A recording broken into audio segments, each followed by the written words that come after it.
बातचीत और रिश्ते सुधारने की कोशिश कर रहा है, बात कहता नजर आ रहा है, तो दूसरी तरफ परमाणु धमकी दी जा रही है। क्या धमकी देकर बातचीत की उम्मीद की जा सकती है? सबसे पहले बात ऑपरेशन सिंदूर और पहलगाम आतंकी हमले के बाद भारत ने जो सख्त कदम उठाए उसकी अब उसका असर पाकिस्तान में साफ दिखाई दे रहा है। सबसे बड़ा झटका लगा है सिंधु जल संधि को स्थगित किए जाने से। जिस पाकिस्तान ने सालों तक आतंकवाद पर कोई ठोस कार्रवाई नहीं की, अब वही पानी के मुद्दे पर दुनिया से मदद मांगता नजर आ रहा है। लेकिन हैरानी की बात यह है कि एक तरफ पाकिस्तान बातचीत और रिश्ते सुधारने की कोशिश कर रहा है, बात कहता नजर आ रहा है, तो दूसरी तरफ परमाणु धमकी दी जा रही है। आखिर पाकिस्तान का असली चेहरा कौन सा है, समझना बड़ा मुश्किल हो गया है। पाकिस्तान पीपल्स पार्टी के अध्यक्ष और पूर्व विदेश मंत्री बिलावल भुट्टो जरदारी ने इस्लामाबाद में आयोजित एक अंतर्राष्ट्रीय सेमिनार में भारत के खिलाफ बेहद आक्रामक बयान दिया। बिलावल ने कहा कि अगर भारत पाकिस्तान का पानी रोकने की कोशिश भी करता है तो इसे पाकिस्तान के अस्तित्व पर हमला माना जाएगा। यहां तक ये कह दिया है कि ये जो स्थिति बनी हुई है परमाणु टकराव जैसी बनी हुई है, हालात ऐसे पैदा कर दिए। बिलावल का दावा था कि पाकिस्तान की परमाणु नीति में देश की अर्थव्यवस्था और जल संसाधनों पर बड़े हमले को राष्ट्रीय अस्तित्व का खतरा माना जाता है। बिलावल ने भारत पर आरोप लगाया कि वो पानी को दबाव बनाने के हथियार की तरह इस्तेमाल करना चाहता है।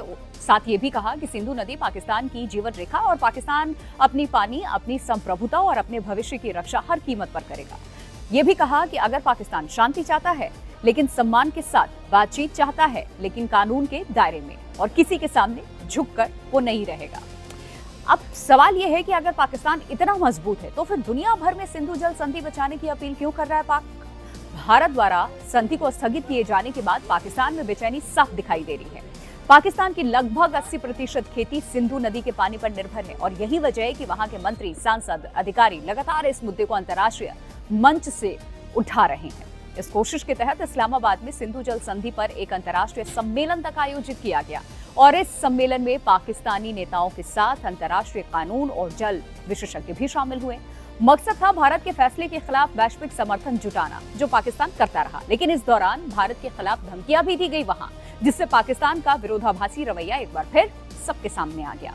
उधर इसी बीच भारत और पाकिस्तान की 117 हस्तियों की ओर से प्रधानमंत्री नरेंद्र मोदी और प्रधानमंत्री शहबाज शरीफ को एक खुली चिट्ठी भी भेजी गई। इस चिट्ठी में दोनों देशों के बीच में बातचीत शुरू करने, पूरे राजनयिक रिश्ते बहाल करने, वीजा सेवाएं दोबारा शुरू करने, एयर स्पेस खोलने, अटारी वाघा बॉर्डर खोलने, श्रीनगर मुजफ्फराबाद बस सेवा, लाहौर दिल्ली बस सेवा समझौता, इन तमाम मुद्दों को लेकर के जिक्र किया गया है कि ये सब कुछ वापस से शुरू किया जाना चाहिए। इन पाबंदियों में ढील देने और 2004 से 2007 के कश्मीर फ्रेमवर्क पर भी चर्चा करने जैसी मांग की गई है।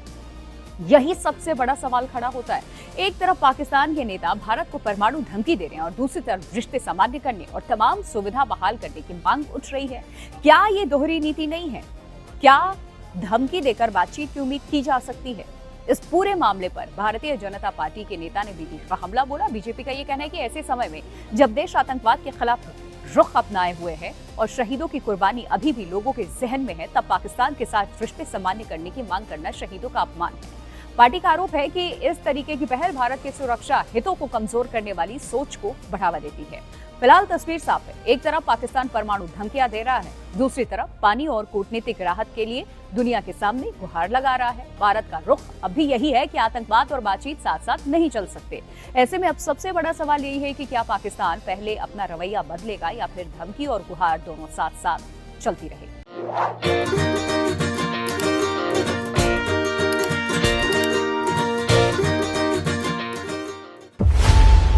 खबरों की रणभूमि में यहां शोर नहीं, सोच लड़ती है। जहां शब्द नहीं, फैक्ट्स वार करते हैं और हर सवाल खोलता है सच की नई परत।